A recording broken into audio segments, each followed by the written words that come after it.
Good evening, everybody. Welcome back to another installment of Scott's Selections here for Thursday, December 24th. Now, I know that this is the second installment because I already did my breakdown on the entire NBA Christmas card. So if you have not checked the video, you can do so, as I have multiple picks in that video, and I also break down my leans and what I think is going to happen on Christmas Day for the NBA. But now it's time for what a lot of you have been waiting for, which is the college basketball show, because of the fact that college basketball has gone pretty well for us so far this season. We're on a bit of a run. We're going to hopefully continue that here on Christmas Day. And just for the record, there aren't many games to choose from.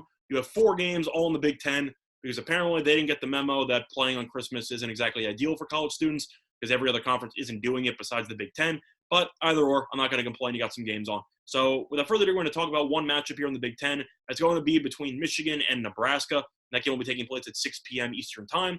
And for this matchup here, decent amount of line movement here on the over. It's gone from 146.5 to around 148, and the spread has gone from 7.5 to 8. However, for this matchup, we're going to be looking at the spread, and we're going to be taking Michigan minus 7.5 at minus 120 on Bet Online. The time recording of 11:22 p.m. Eastern Time. Now, if you think that's too much juice, you can find 8 on DraftKings at minus 110.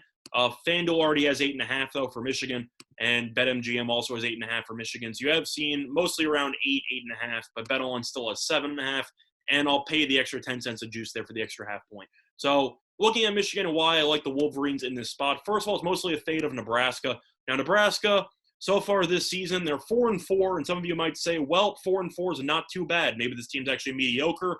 No, they're not. This team's not any good. If you want to look at who they've beaten in those 4 games, I will read them out to you now. Really weak opponents here. They beat McNeese State by around 40+, beat South Dakota. That team's terrible. They beat North Dakota State. That team's not very good. And they beat a non-D1 team in their last victory. But looking at who they've lost to, they lost to Nevada by 3. Nevada's not very good. They lost to Georgia Tech by 11. I don't think Georgia Tech's very good. They lost to Creighton by 24. And they lost to Wisconsin by 14. They've had a couple of step-up games. I know some of those were on the road. You had the Georgia Tech one, which I believe was in a neutral. But looking at this matchup here, Michigan is undefeated 6-0. They're the 19th team in the country. They have had a somewhat easy schedule, but if you look at who they've beaten lately, they have smacked a bunch of their teams recently, beat Ball State by 19, beat UCF, who I actually think is somewhat underrated, by 22. They beat Toledo by 20, and then ended up beating Penn State by 4. I think Penn State's a decent team in the Big Ten as well. But looking at Nebraska in comparison, this team, simply put, I don't think is very good. You look at what they're trying to do there with that team, and I just don't think it's very effective. Nebraska's shooting around 42.5% from the floor. Meanwhile, Michigan's shooting 51.6%. Michigan, from top to bottom, just a better team. And I know that Nebraska, you can make the argument, might be able to do enough at home offensively in order to keep this game close.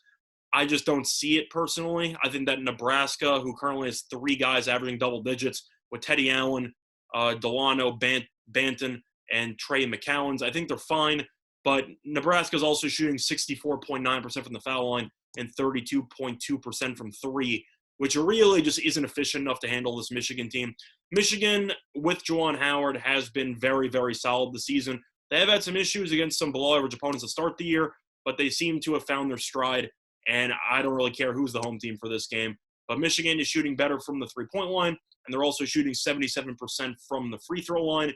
So in this game, you have a Michigan team that has a lot of weapons here, whether it's going to be the front court or the back court. I don't think Nebraska really has an answer for center Hunter Dickinson, who should do pretty well in this matchup, as he's averaging 15.7 points per game and 7.3 rebounds for the Wolverines.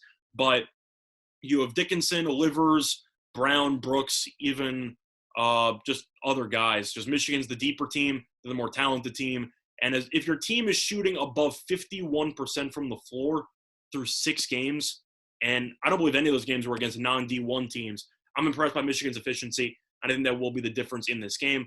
And for that reason, I think the Wolverines minus 7.5 here, minus 120 on Bet Online is definitely a good way to look at this Christmas card. So once again, the play of the day here in college basketball for technically Friday, December 25th, is going to be on Michigan minus 7.5 at minus 120 on Bet Online. That's been Thomas Scott Selections. Good luck to all of you and your respective best today.